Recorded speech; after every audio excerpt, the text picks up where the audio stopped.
Good afternoon. Welcome to the Franklin County Board of Commissioners weekly meeting. I think we're having a few issues out at the guard shack letting people in still, so I think we will wait a couple minutes to make sure that we get everybody inside, if that's all right with the consent with. Yeah. So we'll give until 5 minutes after to allow everybody in. Or actually, thank you.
Good?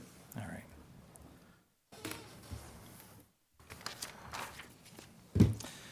All right, this time is 7:04, and we are here for the Franklin County Commissioners meeting. I will call the meeting to order. Please join me with the Pledge of Allegiance. I pledge allegiance to the flag of the United States of America and to the republic for which it stands, one nation, under God, indivisible, with liberty and justice for all.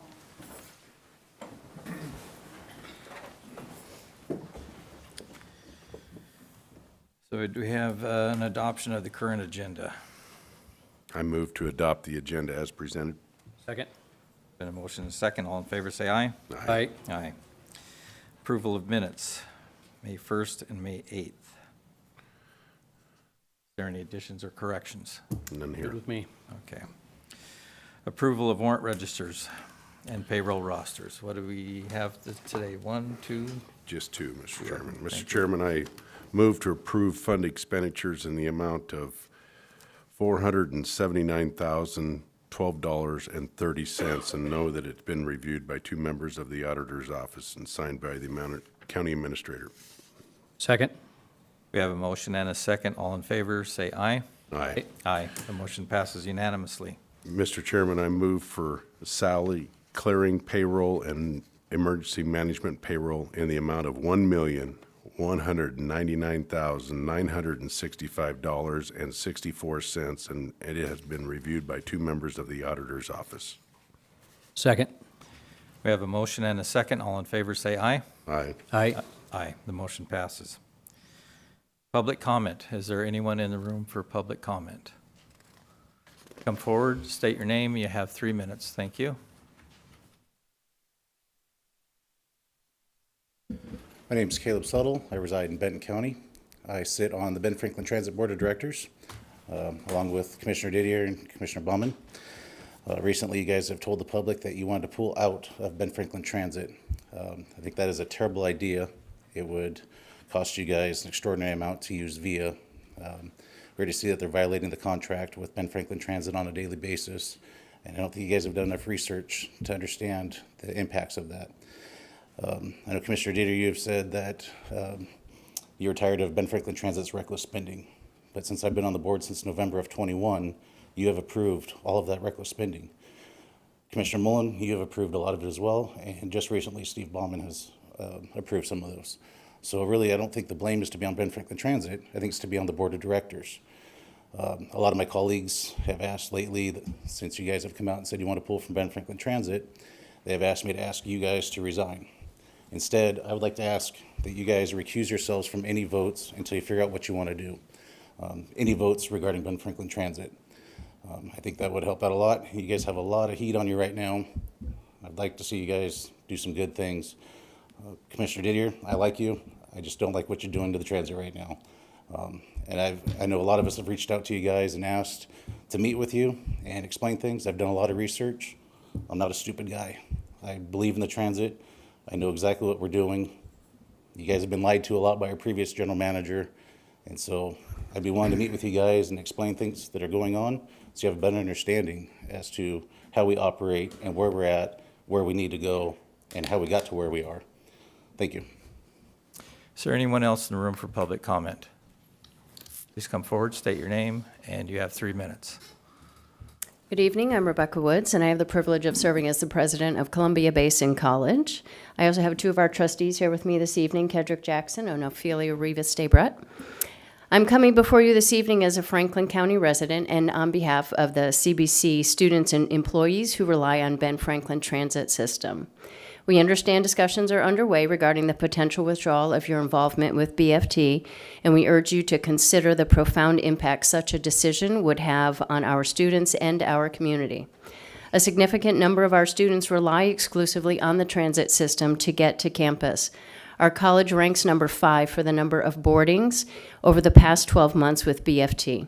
In 2023, there were 61,188 boardings from CBC students. Before the pandemic, that number was well over 120,000. We will serve 11,000 students this year, which is beginning to exceed our pre-pandemic numbers, so we know the number of boardings will only continue to grow.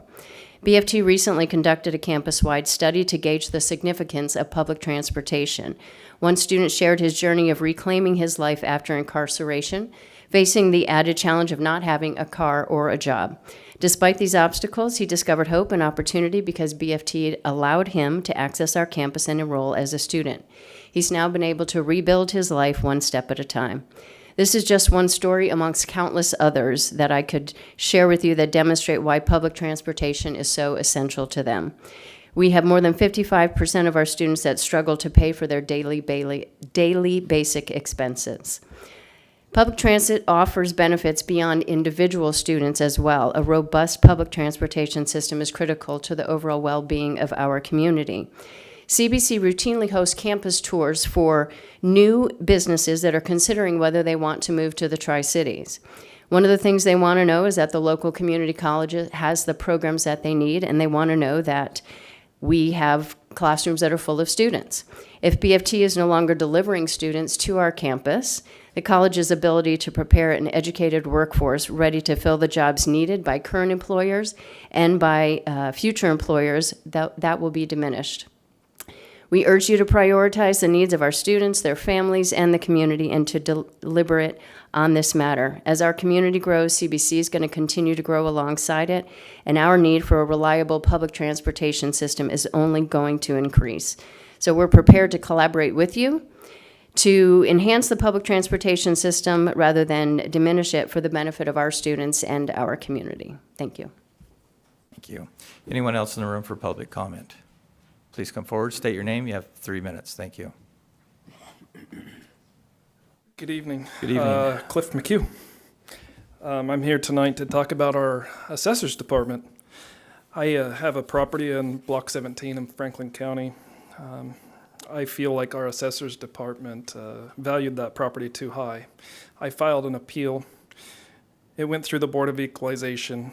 I believe I'm one of 14 people out of the 300-ish that filed that the board decided to lower to the value that I proposed.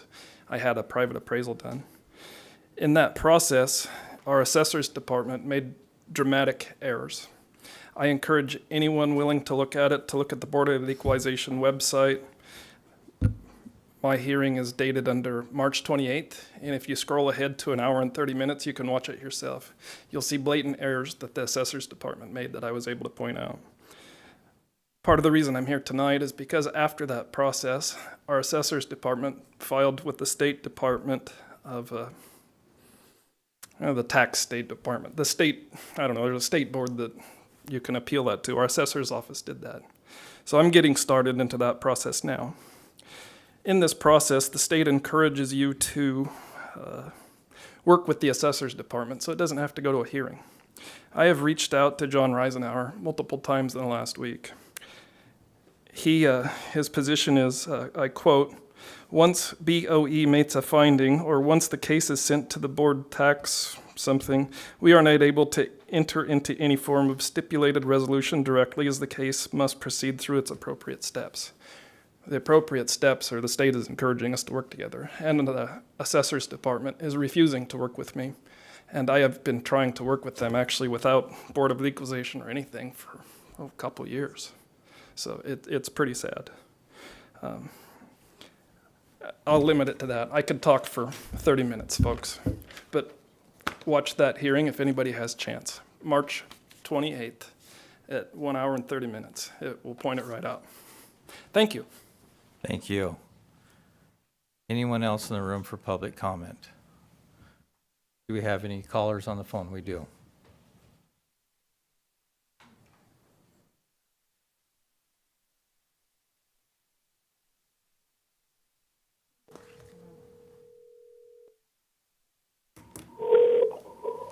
Caller, you have 3 minutes. Oh, I am your local Nostradamus. I told you to watch out for that scumbag Mike from Pasco. I told you he'd be working behind closed doors to do Jim Raymond's dirty laundry. You know what's funny? And it's not really funny, but you know what's sad? Mulin, how's it taste to get a taste of the medicine I told everybody about in 2019? Remember, I accused Jim Raymond of felony conspiracy, failure to take police reports, collusion with the prosecutor and the city of Pasco Police in November 2019. And the very next time I came back to the courthouse to speak against Jim Raymond, I was arrested for disturbing Jim Raymond's peace. But that's not legal, so don't worry. The prosecutor changed the charges and go ahead and left out the assault of my wife and the failure to take a report and make a report of use of force. And then you made sure I didn't get the proper service, and I only found out about it in court a month and a half after the charges were filed. But don't worry, that was with that dirty judge that's now retiring. But they use witness statements as probable cause all the time to convict people. But they won't convict Jim Raymond, just like of assault against Miss Ty and his daughter-in-law, because not every case with probable cause can go forward. You know, the guy at the top of law enforcement, we'll give him a break, not the guy at the bottom who's struggling and has to pay 3 bills and child support. But I've given you multiple reports of crime, Jim Raymond, because you won't take them privately in a private office, so I give them publicly, and still you make no report. Mullen, you stepped forward and accused Jim Raymond of felony and said he came to your house and tried to interfere with elections back in November. And yet now you're facing charges. Now you and I think it's Didier, I don't know, he's unnamed, but two people won't write a report on each other, and anybody who's in their circle will get away with whatever they want. But the moment you speak out against them, the moment you take them down, the news will write an article about a mass exodus from Franklin County. And that's not to tell you about transparency. That's to show you if you stand up and speak out against wrong, you will be targeted. You will be stepped up against. Jim Raymond and Sean Sant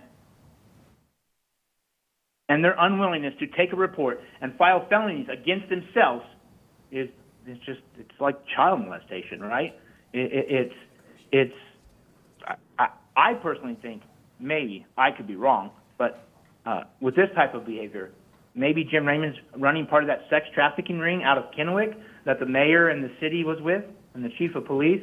There's a Tumbleweeds article about it, but it's funny how the Franklin County Sheriff's Office decided to treat me as crazy. 6 weeks later, a lawyer decided to treat me as crazy. Then the Pasco, and then the corrupt judge who's now retiring treats me as crazy. I'm dismissed as crazy for 5 years. Yet, when I label public allegations and report crime publicly because I reported it privately and you won't take it, you still don't take the report. 010, Thank you, sir, for your 3 minutes has expired. Shut up, Mike. You're scum. We Shut your will mouth, have Mike. I'm not talking to you. Shut your mouth. Public comment later in the meeting that you can join. And I apologize because when you're listening to this online, there is a small delay. So anyways, thank you. There will be a second public comment at the end of the meeting. Is there anyone else in the room for public comment? Please come forward and state your name. You have 3 minutes.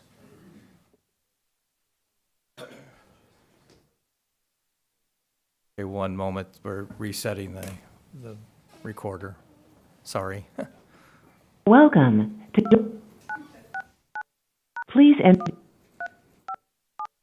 The meeting access code you entered is invalid. Please re-enter the meeting access code. This again. The meeting access. All right. Thank you, sir. Thank you for your patience. My name is Mike Wells. I live in Pasco. I want to thank CBC for coming here. They do an amazing job and to take care of our community with the transit. I'm a coach operator, also a union steward at the transit. You know, the thing is, if you want nice things, you got to spend money. And there's certain money that at the transit, I mean, our CEO and the general manager does not need to make $212,000 a year. That's a ridiculous amount of money for what they do. They are so top end on wages there for the administration. Why don't you take a good hard look at that? They make a ridiculous amount of money compared to what the drivers make. I mean, drivers deserve a livable wage as well. I mean, we work hard, we deal with the public, we deal with a lot of stuff. Now, I've never seen any one of you on a bus, ever. I mean, come down, take a look and see what we do. See how it works. Go out to the schools, go out to Ochoa and see where the bus is packed like sardines picking up the kids. Stevens Middle School, packed. Chiawana, packed. I mean, we're busy.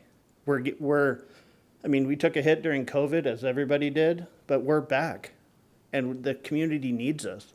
I can't even imagine how many vans it would take for VIA to operate in the city and how much money you would spend. It doesn't make any sense. I mean, Pasco needs transit centers. Pasco is expanding. It's the largest growing county in the state of Washington. Why would you not want transit? I just don't get it. It boggles me.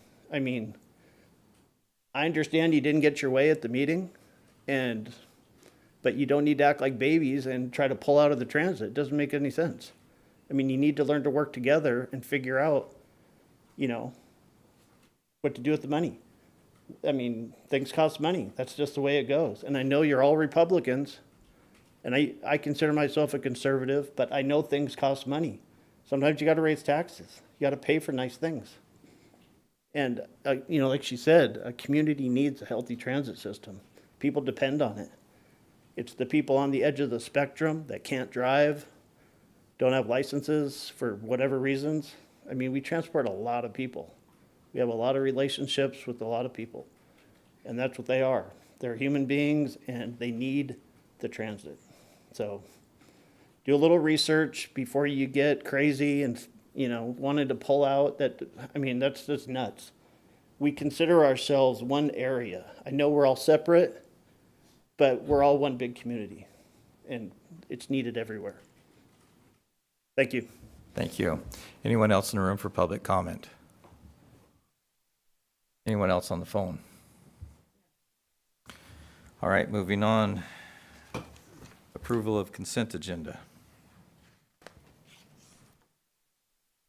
Mr. Chairman, I move for approval of consent agenda items 1 and 2 as presented. I second. We have a motion and a second. Is there any discussion? Hearing none, all in favor of approval of consent agenda items 1 and 2, please signify by saying aye. Aye. Aye. Aye. The consent agenda passes unanimously. Moving on to regular business. Presentation, opening of requests for proposals for the Coroner Morgue Building presented by Jennifer Wagner, Director.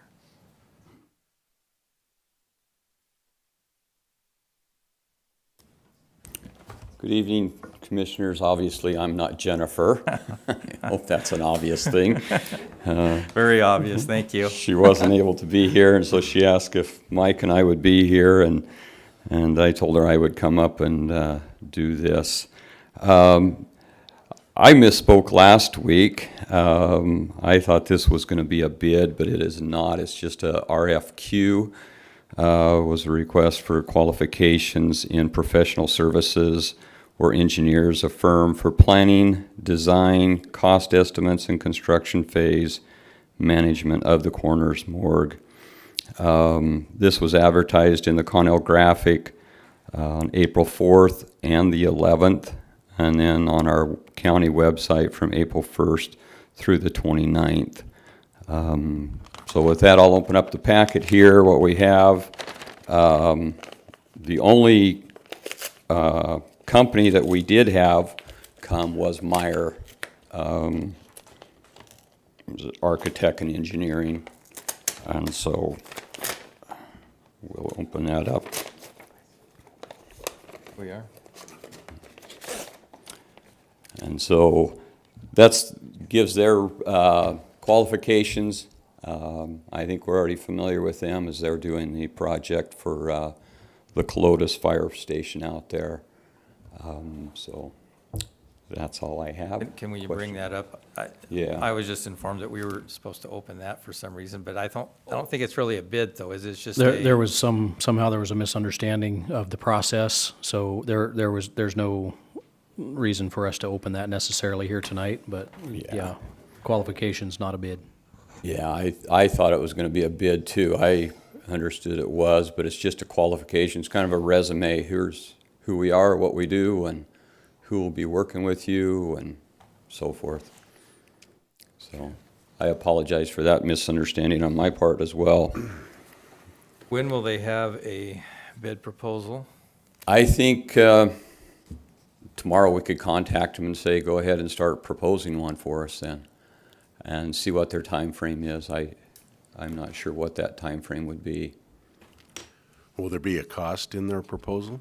Yeah, that will be a mandatory costing, so we know what we're looking at. Yeah. Yeah. So. Before we get bids, there's no cost for the bids. When I've been in here before and we've opened up bids, these are the bids for the work. There's no cost associated with it. No.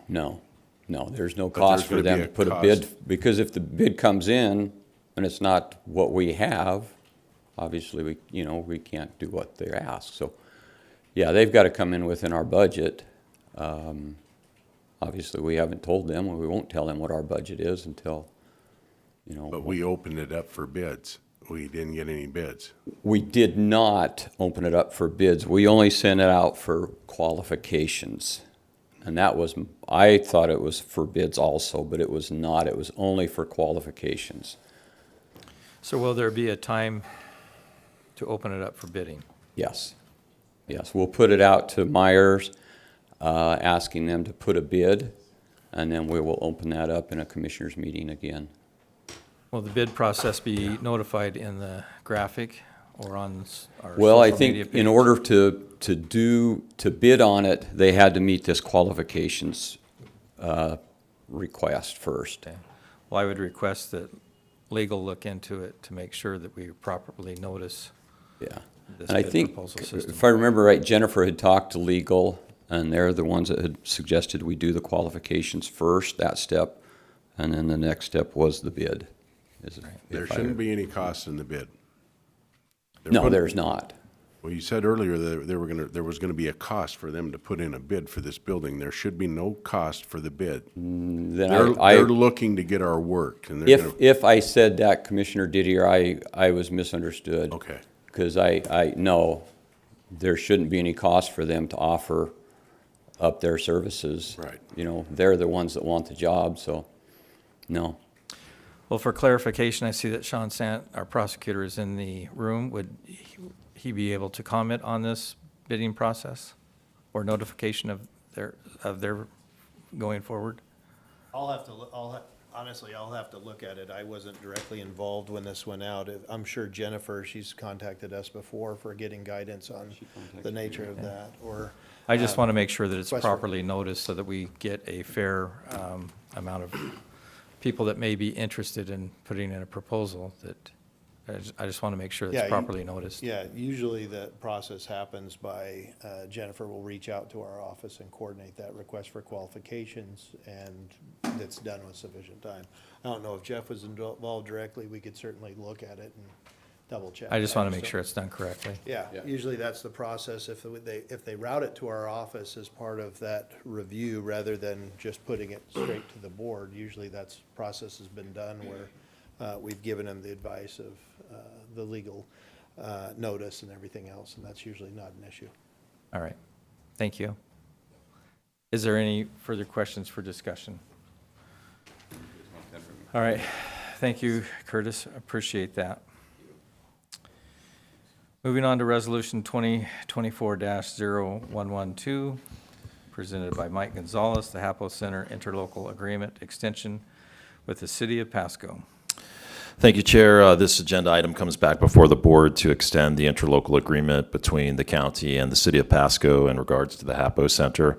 So this would extend the agreement from now to December 31st of 2024, the end of the year, essentially. In the meantime, we would begin working on a master plan with the City of Pasco that would be led by Larry Leisure from HWL.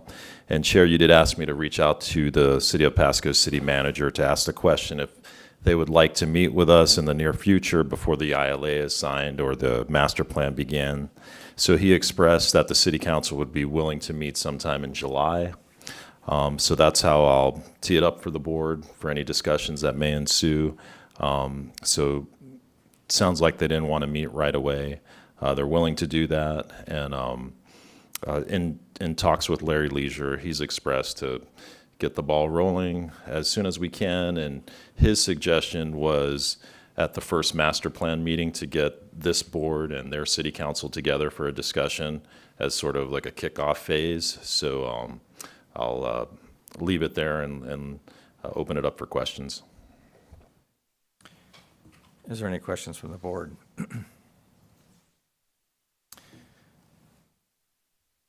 Commissioner Didier, do you have questions on? Nope. None. All right. Thank you, Mike. I will be open to a resolution or motion to approve. I move to approve Resolution 2024-0112. Second? I have a motion and a second. Is there any discussion? Hearing none, all in favor signify by saying aye. Aye. Aye. Aye, the motion passes. Moving on to Commissioner Administrator updates. Mr. Gonzalez. Thank you, Chair. Been working closely with the Auditor's Office to kind of look at the future and with budgeting and some of the options that we have. So as we prepare for some of those workshops, we teed it up this past meeting. So, again, confirm with Tim, he's working on his end of the year packets that he has to provide to the state. So he'll be rearing and ready to go in early June to start presenting to this board. So we'll start working hard on that. I've been working with Margot Wilder, our HR director, and already looking at our health benefits for next year and how we maximize those, and some VIBA issues that we've been looking at. Working with HWL, looking forward to the master planning elements, and looking forward to Larry Leisure leading that charge, and perhaps working with some other groups that'll help out with that. Was out there today with Commissioner Bauman looking at the parking lot. That's been an issue for many years, and there might be some short-term solutions like slurry sealing and things of that nature. So hopefully we can get some of those things fast-tracked. Working with the Port of Pasco, again, .09 funds have been an issue we've been working through. So we've decided we're going to workshop something with them offline and hopefully bring back something to this board to really codify and get that moving.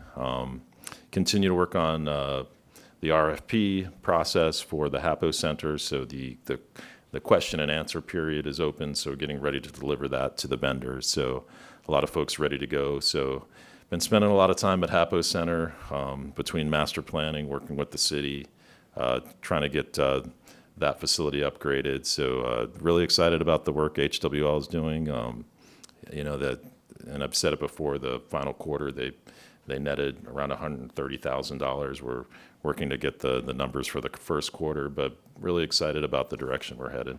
That's what I've got, Chair. All right, thank you. Commissioner Bauman. Excuse me. Thank you, Mr. Chairman. Seems to be busy. Springtime, lots happening. Ben Franklin Transit Board meeting, and going through a transition there in leadership, and appreciate the faithfulness of our interim general manager there. I've had the opportunity to meet a number of times with her and visit about different concerns that I've had and she's had, and certainly trying to learn and understand that organization better. Really enjoyed an opportunity I had to give a high school design and architect class a tour of this historic building. That was a lot of fun. Learning more about it myself and talking to them about what their goals and dreams are. Thank you to a number of our judges that was willing to open their courtrooms and participate in that tour. It was really nice, and the students really seemed to enjoy that. Mother's Day was Sunday. Thank you to all the mothers out there that have so faithfully raised their families and served their community, and I'm certainly thankful to my mother and all the mothers that have had endless influence in my life. The meeting with our administrator in the Port of Pasco about the .09 funds, talking about some of the concerns and the challenges there. Agenda meeting with staff, City of Pasco Council meeting. Have had a number of meetings, and really wanted to say thank you to all the people involved in the safety policy meetings that we've been putting together, from our emergency manager, our sheriff's office. Our assessor has had a lot of experience and training in his background. He was a part of that, and making some very significant progress on that, and I believe we'll be ready to present something to all of the county here shortly. Had a developers meeting. There was a developer that reached out to me and asked for an audience with us, and so our planning director, Derek Bratton, our county administrator, government affairs coordinator, we met with them. They had an idea that they wanted to get our input on, so had a productive meeting there. Had a long visit at the HAPO Center today, as the administrator discussed, talking about working on the parking lot. We need to do something, preferably last week. It just continues to deteriorate, and we need a plan, and we need to do something post haste. Also walked through the facility with the management, talking about some of the needs that are there. There's a number of areas that we need to address urgently, and there's other areas that certainly need some upgrades, from the bathrooms to some of the other things just to simply make the facility run properly. Talked about the heating and air conditioning upgrades needed in the arena, and just lots of the concerns. So with that, that is my report, Mr. Chair. All right, thank you. Commissioner Didier. Yes, Ben Franklin Transit meeting was on Thursday, and a lot of good questions were posed as to buses and the schools buses and the transit buses. Actually, they don't work together. The schools will get their routes declared to them at the beginning of the year for the kids, and when the transit moves the kids, the routes don't change. And I said we need to coordinate with the schools if we're going to be doing this, so that we don't overlap and then have buses that are running school buses that don't need to go there. I think we could really do a justice for this area. The numbers that we're giving out here tonight, 120,000 going to CBC. I had a guy reach out to me here from Linwood, Washington, and he said, hi Clint, we're local, we help Sela Transit operate on its own. I thought you'd like to see what we had done and see what we have to say about it. Additionally, we provide a microtransit system like VIA through our app and mobility empowerment platform called Goin. I include the attachment showing the highlights from ZIP in Linwood, Washington. And they're MedStar, and the guy's name is Justin Bergner.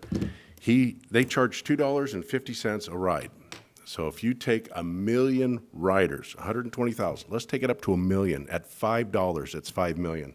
With our amount of money that we're putting into Ben Franklin Transit is $18 million. $18 million. And From Franklin's County side of the river? Yeah, if you take the tax, the 0.06% tax, and you take Franklin County's, it's $54 million a year. If you take that equation of that percentage, it's $18 million. We could move everybody. If we have another pandemic, you're moving individuals. You don't have to worry about germs being transferred from person to person.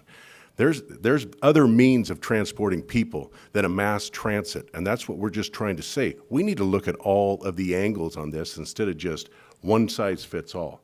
Because again, I'm looking at buses in Franklin County. I've seen a couple buses today, one person on them. Big diesel pushers, one person on them. Take a look, people, when you're driving around, because I have everybody telling me nobody rides buses. Sure, there's some rides where use those big buses for those. Use the big buses going to CBC, but it's not one size fits all throughout town. There's other ways we could confine this down and make a big savings and probably give some tax money back to the people, because all I hear over there is the price of diesel. You don't think this inflationary state has hit everybody in this neighborhood? The people that are out there working and earning and having a hard time putting the meals on the table for their family? They keep talking about how little money that we'd be saving them. Ben Franklin Transit, there's something we need to look into. We just got to research. I'm not saying we're going to pull out, but we need to research and fine-tune this thing better than it is right now.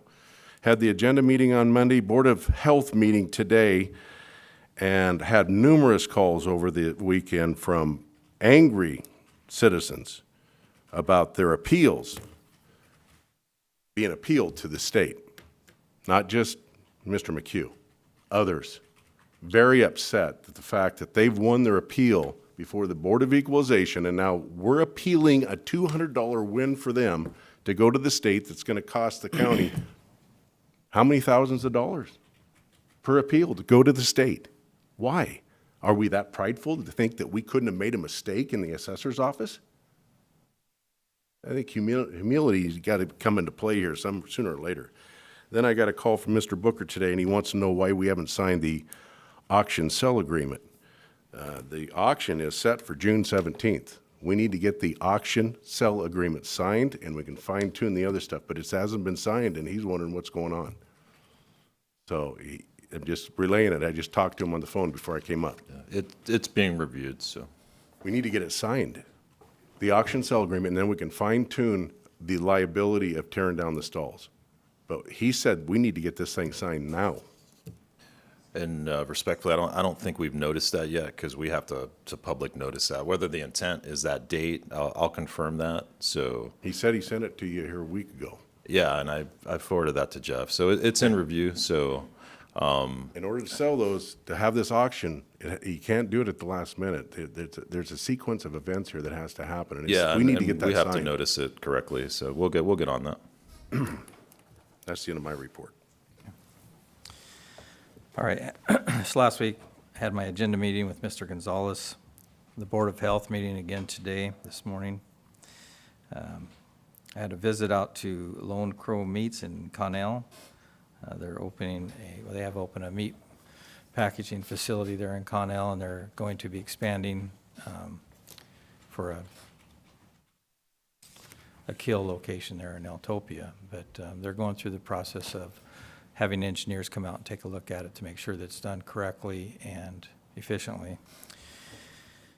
So I also attended the Pasco Chamber Luncheon and had phone conversations with Chris Jensen on the Recovery Center. And, you know, we passed the 1/10 of 1% tax for the purpose of the Recovery Center. And that 1/10 of 1% brings in approximately $3 million a year.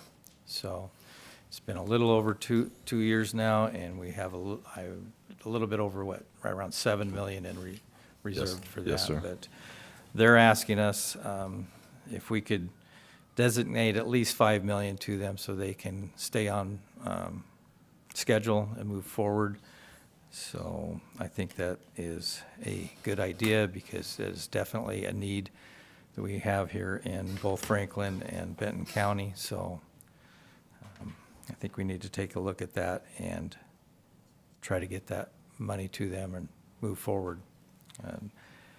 Try to get the Recovery Center open as soon as possible to provide the services that are so vitally needed here. Also attended the Cattlemen's meeting.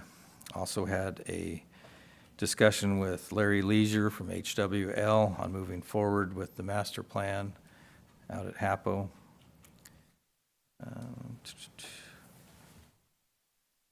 And I just want to say our thoughts and prayers go out to the Beaton family. They are in the middle of a family situation and they need our prayers.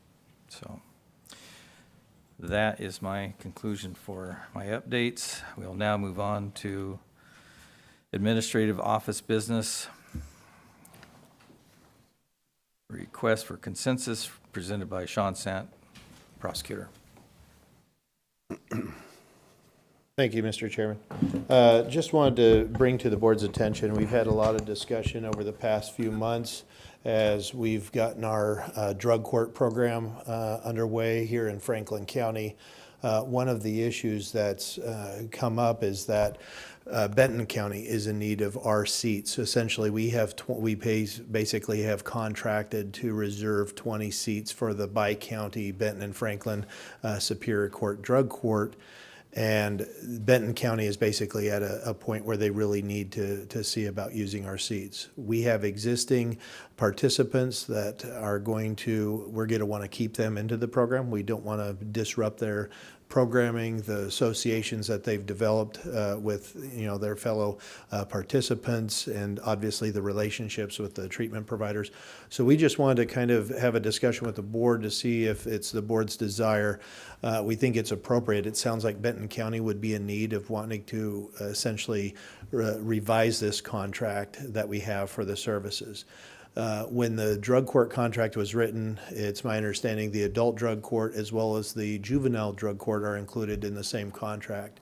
I think it's beneficial at this point in time to continue with the relationship with the bi-county juvenile drug court because there's not such a need to be able to part ways and kind of go our own route. That could be something that would develop. But what we're really looking at is this seems to be a mutual benefit at this point in time for Benton County to get access to those seats that we're basically reserving, and with us starting to funnel individuals into our own drug court program, we're not going to be taking those seats. And so we really need to have a meeting of the minds between the two counties to say, hey, look, sounds like you're in need of taking on these seats, but also we have a need to continue the participation of our existing, I believe we're down to 6 participants right now, and we've routed any potential new participants to start in our own system. So just wanted to answer any questions the board might have, but I think, you know, as something that has been very effective over the years, I think some of these bi-county relationships are really valuable.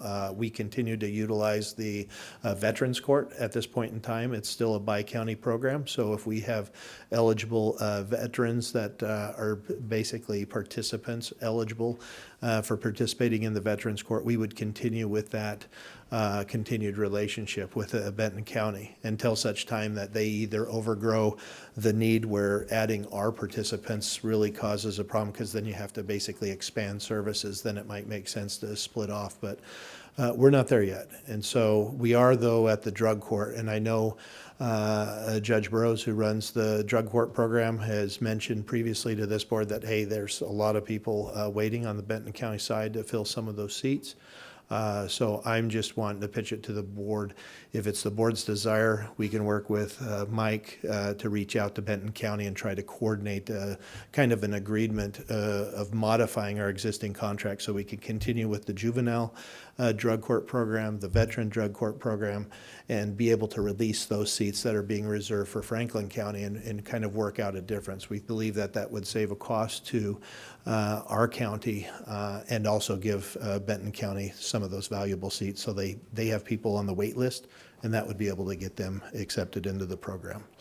So I just wanted to pitch that to the board. If that's kind of the desire at this point in time, we wanted to make sure that we were comfortable, and I know Judge Orozco's been working diligently on putting that process in place, coordinating with getting our own folks here in Franklin County trained up. I know that they have a scheduled training that they're going to that's going to be really important, that has our deputy prosecutor that participates in the therapeutic courts. They're going to be going down to a training, and my understanding is participation in that training puts us in a connection with a network that opens up for additional grant opportunities. It basically gets us kind of this almost equivalent of a certification, so to speak, of a therapeutic court program. And so we're hopeful that by them attending that, making some network connections, that'll be able to enable us to continue to expand grant opportunities for the drug court program here in Franklin County. So I think it has us moving in the right direction. Just wanted to get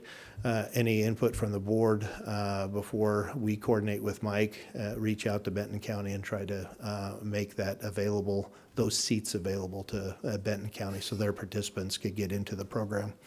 And we can make a more workable contract for our existing need to continue the juvenile and the veterans drug court therapeutic court programs. Questions? Thank you, Sean. There's some court funding that helps with those 20 slots that we currently hold, of which we're using 6. So a couple of different questions. The 6 people that remain in the system in Benton County will stay through their graduation from the program.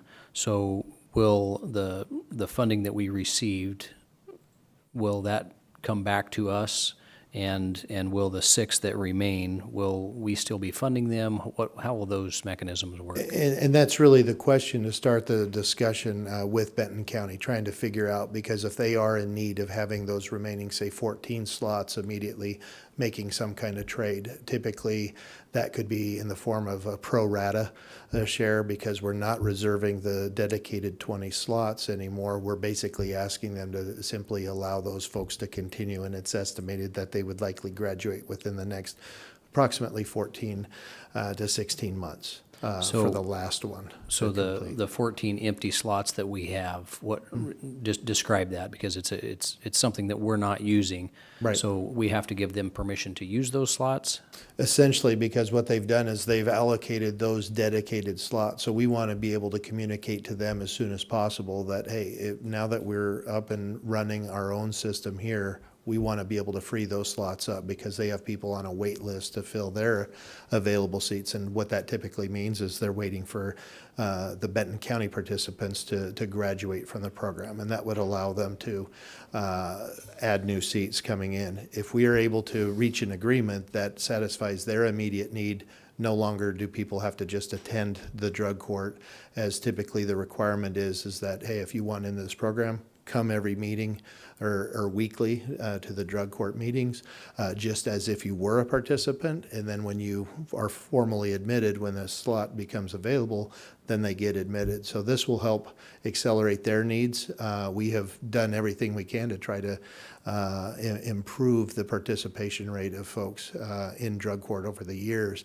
It just really depends on people's individual situation. And so we're at the point now of we have slots available that in our own court, and we want to make sure that we're offering that to Benton County. And hopefully we could come up with an agreement that would work out the cost arrangement. And I would imagine, because we're basically paying for a reservation fee for those 20 slots to be available for us if we need it, that would then just go down to the remainder of those participants. And so we would probably pay some kind of pro rata portion of our current situation. Okay, so we had, I'm assuming that 20 is about the number that we feel that we needed at one point. Yes. Where we have 6 remaining in that. So do we have, do you know how many we have in now that In we the are queue, taking care of? so to speak, like Well, they're pending. now in Judge Orozco's courts. I believe we have approximately like 6 that are like outside pending, like waiting to go The into number our 20 program. is approximately our need, we believe. Yes, I Okay. think that's going to be appropriate, because I think there's a discussion too of not just considering drug court, but trying to do kind of a hybrid of well as other therapeutic court needs. And so we're trying to figure that process out, how we could include those, because that's going to help us also on the side of addressing the concerns that we've previously heard about the OPD issue. If we could route individuals into these kind of programs, it's a better cost savings from the cost of simply going through the standard court system. Thank you, Mr. Chair. So Judge Orozco is also in favor of this, along Yes, with yourself? yeah. And that's what I spoke with her just to make sure that, hey, are we kind of at a point where we could start taking the referrals? We have a administrator, and my numbers might be on the low side. This was from a few weeks back, and so I know they continue to meet with people to determine their eligibility and getting into the program, so they actually might have more than simply 6 or 8 individuals right now. But I wanted to make sure that we were able to run our own system here before we started to do that. And we're at the point, and we've been holding off sending any new referrals for about the past 6 weeks to make sure that we're going to be able to then route them into our own program. All right. Commissioner Didier, do you have any questions? All right, you're looking for a consensus today? Just a consensus to basically reach out to Benton County. I wanted to make sure the board was in favor and make sure that this is the direction the board wants to go. Again, I think it would be a cost savings, but it's also, I think, a benefit to both counties, where we can still utilize the coordinated efforts in the veteran court program as well as our juvenile drug court program. But the way the contract is written right now between our adult and juvenile drug court, we would just simply need to renegotiate that and maybe bifurcate it out and whatnot. So if that's in agreement with the board, we could coordinate with them and reach out so that they could get those slots freed up for their participants. I would just certainly encourage you to work carefully with Judge Orozco through that process to make it as smooth as possible. Will do. Any other questions from the board or thoughts? I have no more questions. Okay. Thank you. We'll do that. Thanks, Mike. You got it? Is there, well, moving on to public comment. Is there anyone in the room for public comment? Come on up.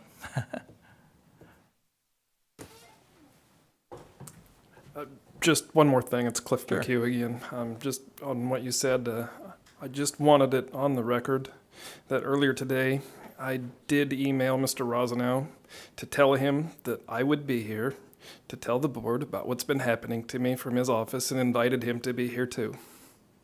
He's not here, nor did he respond to my email. That's been going on for quite some time.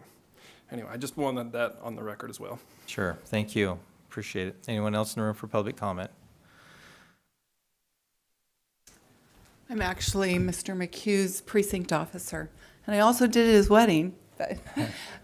But I'm very concerned about the property taxes too. My father-in-law He's a Korean War vet, 92 years old. And this has been the number one complaint of farmers, of people on fixed incomes. It's untenable. And I understand that it's not necessarily the assessor, but from what I've heard from people, it is his assistant or his head. But I just want to remind those that we elect that it is their job to tame the government, not to tame the public. And so they need to make sure that the government is working for the people and not the other way. And I understand we have all these wants and needs in our community. There's a lot of things I want to and would make my business run more effectively and more efficiently, but I can't afford those. And we just can't always afford everything that we want. I know you all are trying to make everything work.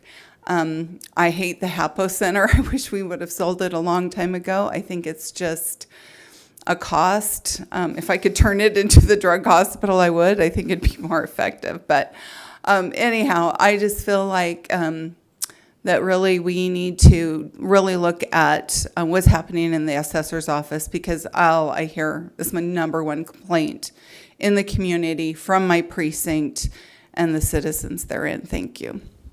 Thank you. Anyone else in the room for public comment? Do we have any callers? All right, thank you. Is there a need for executive session today? No, sir, not from me. Jeff, any need?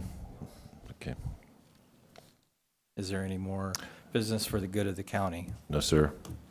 Hearing none, this meeting is adjourned. We will take a 10-minute break and then we will reconvene for the workshop agenda. Thank you. The time is 7:57.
righty.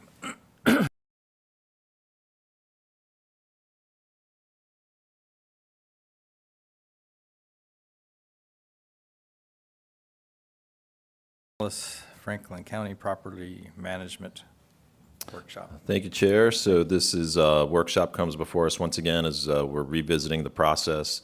Initially, we brought this as a resolution to the board. Working with the auditor's office pretty closely, we determined an ordinance is probably a better fit for this particular item. Worked closely with Jeff Briggs, who's to my left, and the auditor's office as well. So again, we're revisiting this process to make sure the board is comfortable with this ordinance. So really what we're looking tonight is for consensus, because once the board decides that they're comfortable with this, I think the only process that we really had left was to put the definitions. Fundamentally, it looked good to the board, is my understanding or takeaways from the previous meetings. And then, so what will happen next, and please correct me if I'm wrong, Jeff, but if the board is in consensus that they're comfortable with this, we'll have to notice it properly. It needs a 10-day notice in order for it to have a public hearing, and the public can weigh in on the ordinance and tell us what they think about it. And if the board approves that, it will go into our code and become law here in Franklin County. So with that being said, I'll let Jeff do the heavy lifting. He's worked pretty hard on this, and I'm just the face man on this one, really. So we did take, and good evening, board. We did take some direction from the auditor's office, Mr. Beaton, who unfortunately was not present this week to meet with us again and give us some additional comments. So I think it would benefit from that to hear from him regarding what his thoughts are on the ordinance overall. Seemed like he had some good ideas, but when we do move forward, we won't need the resolution anymore. We would just need the ordinance, and what I guess that document's title: authority to sell real property ordinance, and then we would add some whereas clauses to the top of that. You know, outlining our authority to adopt the ordinance and so on, sort of transplanting what's in the resolution right now into the ordinance, essentially. I just wanted to get the code, sort of the meat and potatoes down of what the ordinance is going to do. We still need to clean it up pretty substantially in terms of editing, but I think in terms of substantive provisions in the ordinance, it's looking a lot better than it was. We incorporated a lot of provisions because it is an ordinance. We looked at other jurisdictions. I think primarily Clark County was one we looked at, their property management ordinance, and sort of tweaked it a little bit for our needs. So we really need to hear, I think, from this point from Mr. Beaton in terms of what he thinks we should add or remove or alter in any way, and then go forward.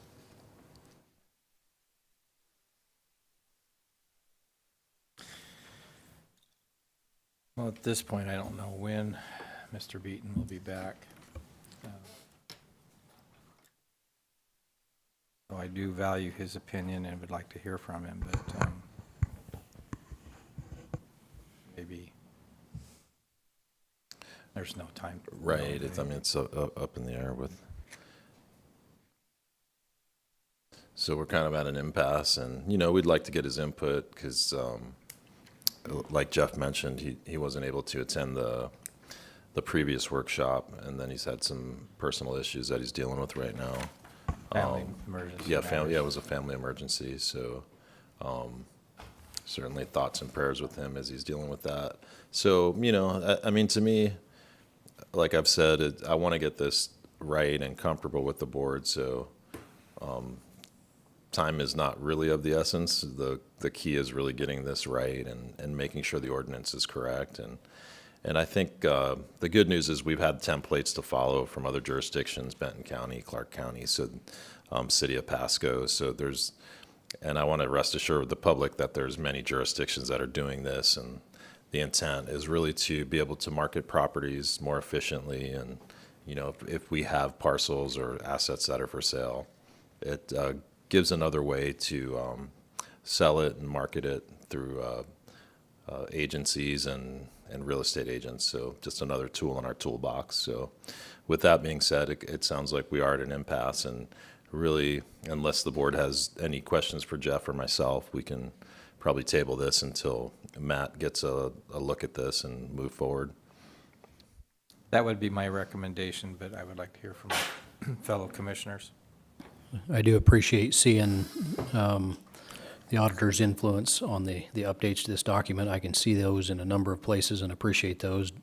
Certainly having his input on this is valuable, and look forward to his, I guess, input one final time. And appreciate all the hard work that's gone into it. I can see that the edits and the adjustments, and I think we have a better document today, and look forward to the next step. And certainly our prayers are with Matt and his family. All right. Is there anyone in the room for public comment? Hearing none. Any other business? No, sir, we are finished. Thanks. I would like to, I did have a caller reach out to me earlier today and asked that we put budgeting on our workshop so that we can take a look and hopefully come up with a plan in case we do have any shortfalls, that we are prepared, and take a look at the budget to make sure we're in line and have to. And yes, sir. Possibility of any places we can cut, so. Public comment or just any bit of business? I just thought maybe to keep this moving, if you wanted to just continue this item on the property management, if you wanted to just continue it to next week's agenda, just so that it's there as a placeholder, and rather than scrambling at the last minute, and if the board needs to, we could just keep continuing until we're able to get that input that the board likes. That way it will. I would think that's a good idea. It's probably helpful. Because we don't want it to get lost. Yeah, because it could. After all Jeff's hard work and whatnot, so, no, I think that's a great idea. Thank you. We did, if you're willing, Mr. Chair, in our conversation today, we discussed with HAPO management, and the administrator and myself discussed if there's a possibility that we could use the work crews to continue to help with that facility. And so I believe that there's going to be some coordination happens to maybe do that, and that would be a way to be helpful. And yeah, I would really encourage us. I think that there's an opportunity there in multiple different beneficiaries. And I'll work with Joel, the HAPO Center manager, then also Brady with drug court, and they've been great. I mean, they really knocked it out of the park with the stalls, and we can utilize them, and I've met each of them that work, and they're doing their time, but they're also giving back the best they can. So I really commend the job that they're doing, and what Trinity's doing, and the group. So I mean, they've just been really excellent. All right. If there's no other business for the good of the county, this workshop is adjourned. Thank you.